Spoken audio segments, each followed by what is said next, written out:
Nah, ini jurnal kemarin yang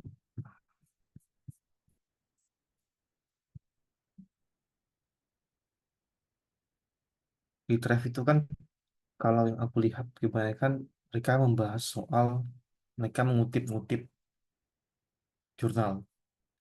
Itu nggak salah, tapi sebenarnya di Drive itu bagaimana kita membangun fondasi untuk penelitian kita.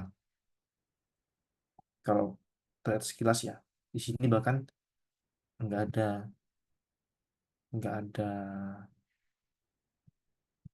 citasi dari awal sampai sini, bukan nggak ada citasi.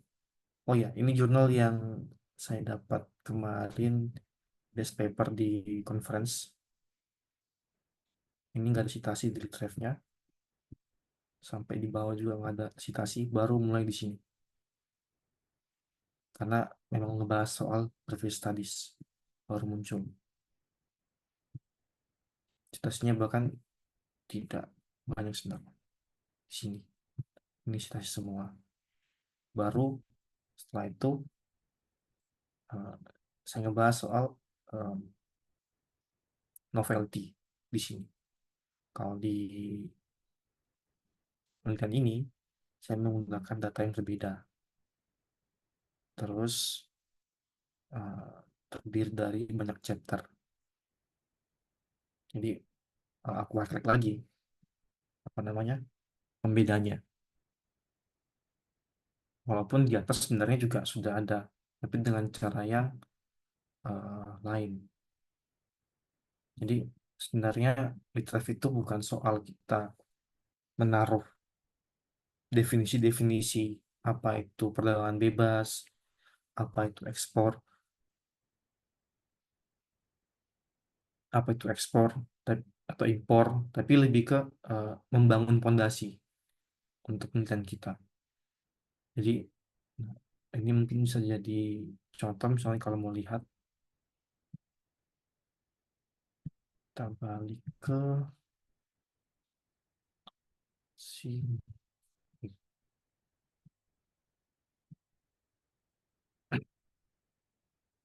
Nah, begitupun juga dengan struktur di pendahuluan. Kita bisa pakai cara ini. Kita sebut dulu situasinya. Kita coba contoh ya. Misalnya dari sini kita bikin sebuah structure. Ini saya ambil dari skripsi saya, yang kemudian dijadikan jurnal. Ini saya ngebahas soal RCEP.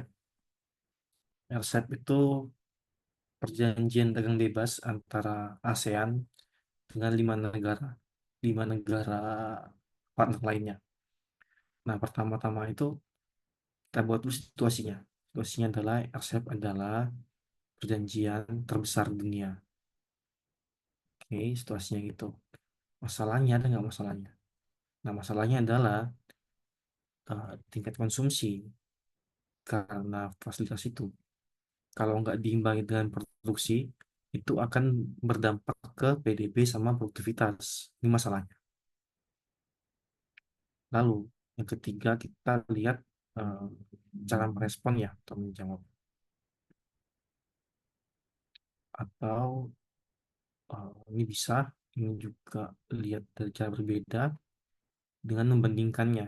Studi sebelumnya yang terbatas, misalnya bagaimana ya. Kenapa terbatas? Karena ini kemarin aku bikinnya tahun 2020, dan sementara SPM masih baru. Jadi emang masih sangat baru, jadi datanya dan dokumen referensi sebagainya itu masih sangat sangat eh, dalam proses. Nah, setelah dibuat masalahnya, itu baru dibahas soal tujuan penelitian ini. Nah, ini kan struktur kasarnya ya. Mungkin tidak semuanya terjawab nih. Ada yang kosong, kan ini kosong, ini kosong. Gak apa kalau kosong. Dibikin dulu aja yang struktur kasarnya bagaimana. Nah, misalnya kalau eh, ini selesai, kita pindah ke Litref, monggo ya ke Litref.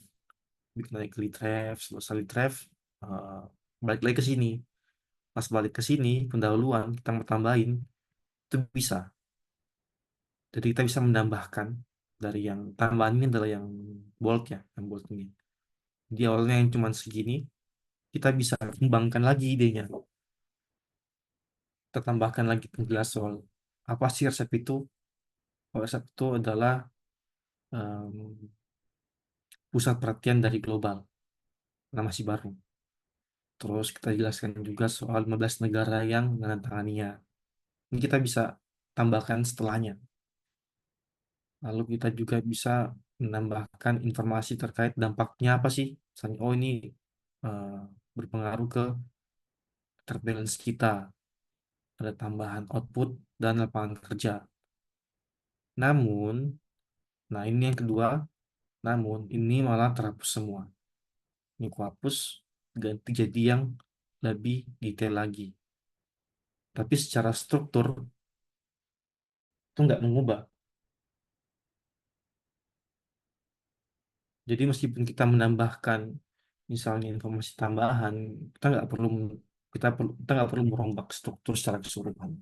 Nah ini akan sangat mempermudah saat kita mengedit tulisan ataupun eh, menambahkan informasi dibandingkan kalau kita menulis semua apa yang di kepala kita secara berurutan. Jadi mungkin ini bisa jadi cara yang sederhana, tapi bisa membantu teman-teman sekalian untuk nulis how to write. Ini yang bingung ya, cara gimana sih cara bikin bikin pendahuluan yang benar dan baik. Bisa nggak kita bikin pendahuluan eh, yang bagus tanpa revisi berkali-kali? Kan bisa. Sebenarnya asal terstruktur dengan bagus, sudah bagus. Kalau misalnya draft awalnya ini singkat seperti ini, pun juga bisa kita